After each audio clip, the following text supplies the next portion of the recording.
In this session, we are going to discuss about the first theory of normative media theory, that is the authoritarian theory. Let's get started.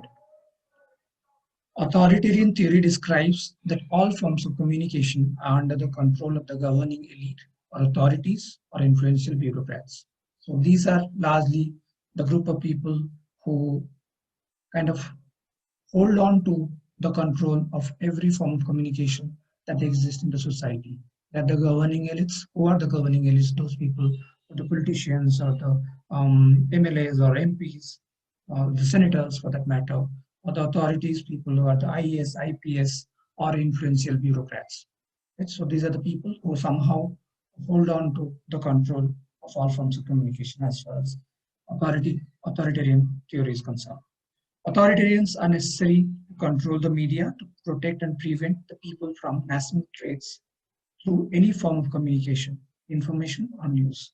So information or news is looked at as a form of communication which gone into wrong hand can create national traits or can create disharmony within the community or within the society. That's why you require authoritarians as gatekeepers who can control the media and largely protect the people and prevent the people from becoming national threats or creating some sort of problem for the society or community. The press is an instrument to enhance the ruler's power in the country rather than any threats. Okay, so as per authoritarian theory, the press has to work as an instrument to help build the ruler's power and take it to next stage. Okay, some sort of enhancement.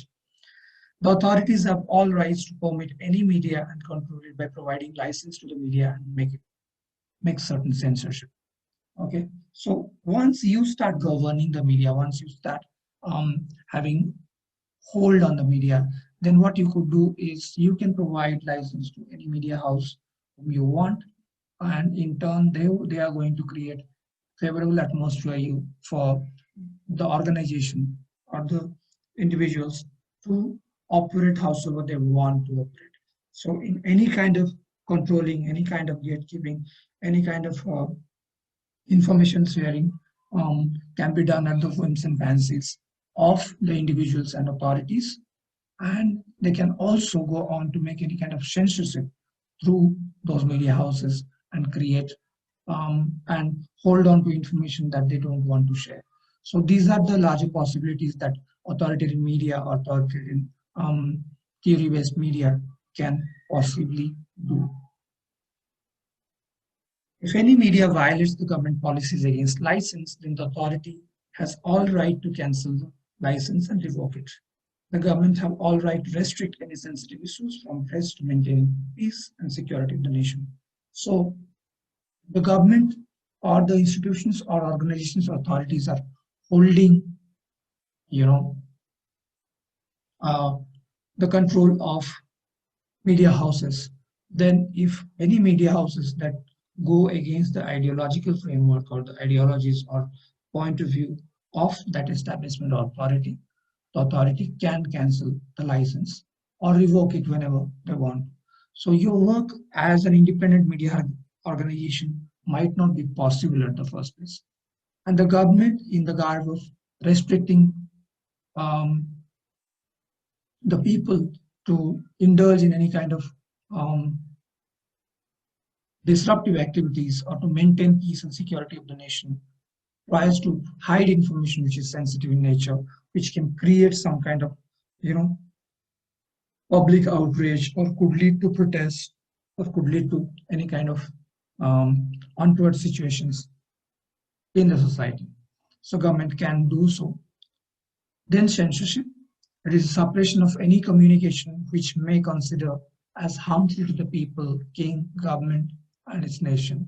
Okay, that's why most of the times censorship happens, because the establishment or the authority always feels frightened that if certain kind of information or communication goes out, then it could be potentially harmful. It could be harmful to their own identities. It could be harmful for their near and dear, and it could show them in bad light, or it could largely influence people in a bad way. So that suppression of information is extremely crucial. That's why censorship was introduced, or in the media at the first place. Especially these censorship methods are very much familiar in press, which against the freedom of speech and freedom of expression. Okay, so any sort of censorship method is against the freedom of speech and freedom of expression of people as well as the press. That in a democracy, especially, which celebrates democratic principles and ideas, it stands antagonistically against the point of views of how a democratic press should operate, instead of working as a mouthpiece for the organization or the authority. So those sort of censorship methods are introduced, and these are against the values of freedom of speech and freedom of expression. In some other cases, censorship helps to protect the ruler and authorities from sensitive issues, so that the public doesn't get to see the authorities in a bad light. The status quo of they being good be maintained, so that information can be regulated through censorship. There are several sensitive issues that can lead to public outrage in such sort of a situation. It is always recommended that um,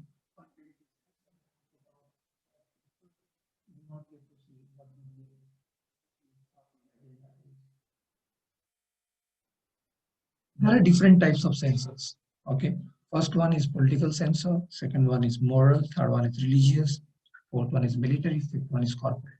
Okay, as the prefix suggests, it's almost self-explanatory, but still I would like to just brief upon each of them. What we call as a political censor. A political censor is when any local political party who participates in electoral politics, tries to censor content or censor information which could show the party's ideology, or important people in the party in a bad light.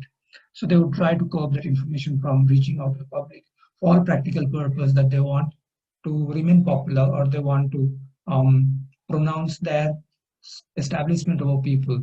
So they would constantly engage in those kind of political censoring, that they don't want people to voice out opinions against them. They want majority of the public to understand that they are a better political party than the other ones, and their ideologies are conducive and favorable for governance.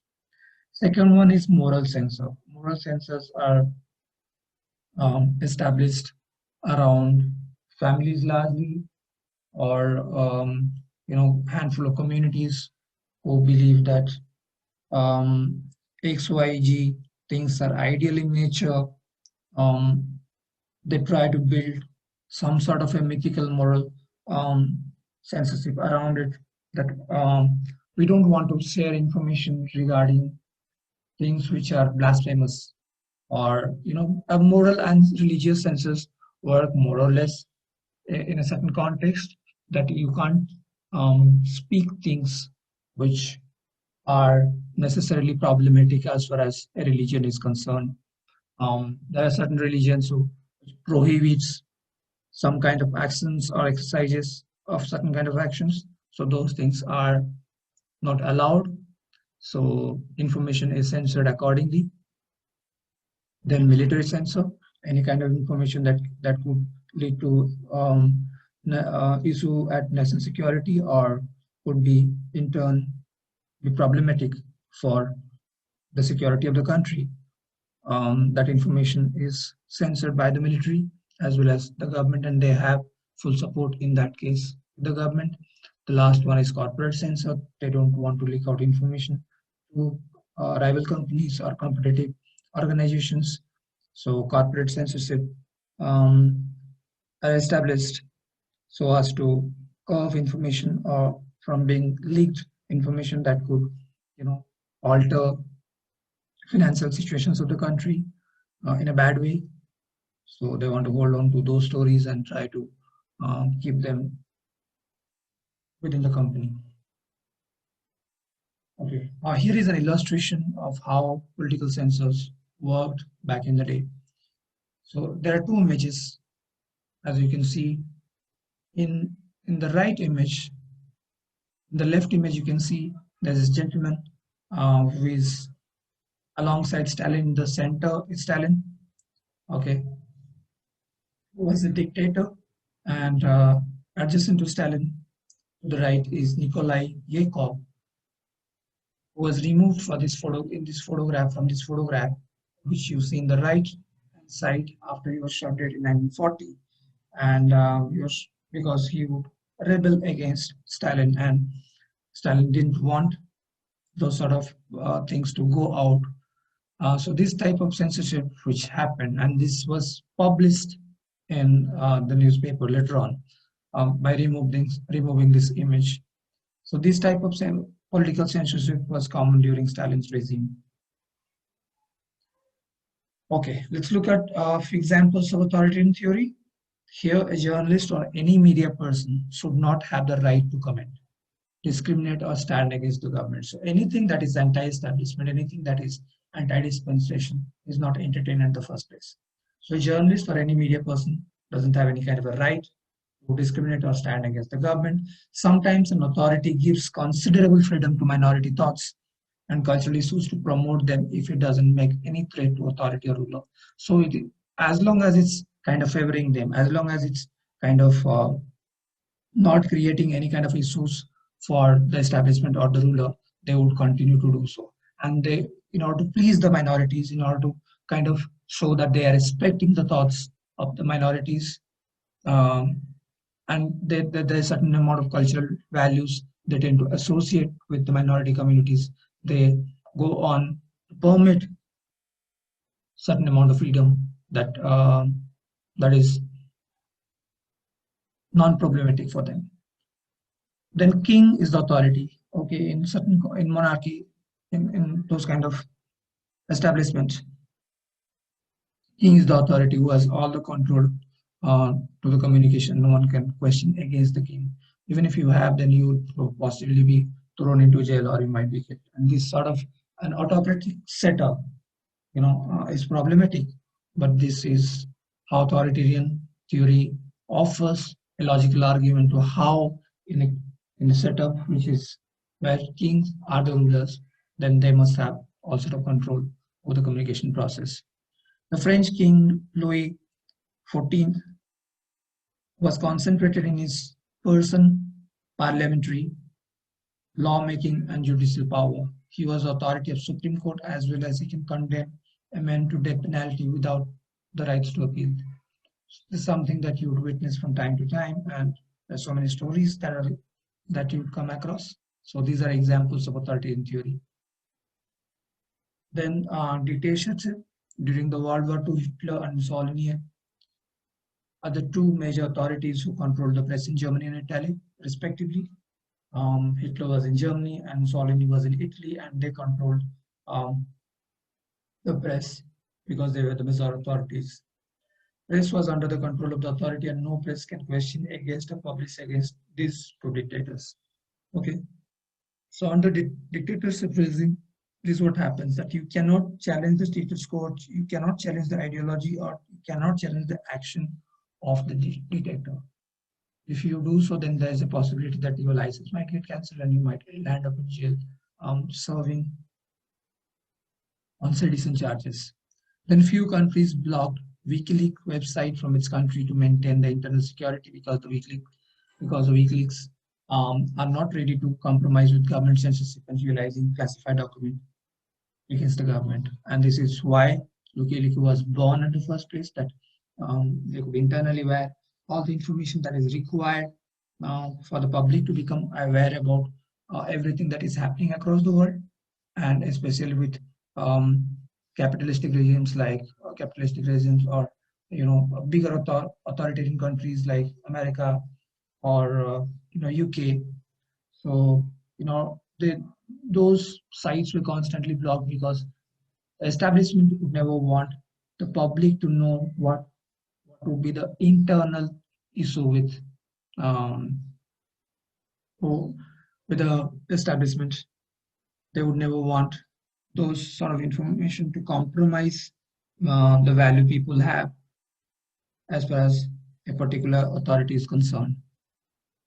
So that's more or less about authoritarian theory of the media, and know that this is something that we also face in our country, and by and large we undergo similar sort of notion, though we call ourselves a democracy many times. It's ironical how within a democracy, how the establishment kind of uses the media against its own people, um, and sometimes throws people into the jail who ask questions rightfully. So this is more or less what I wanted to talk about or share or discuss about authoritarian theory of media. In the next session, we are going to talk about libertarian theory. Uh, this session has been useful to you.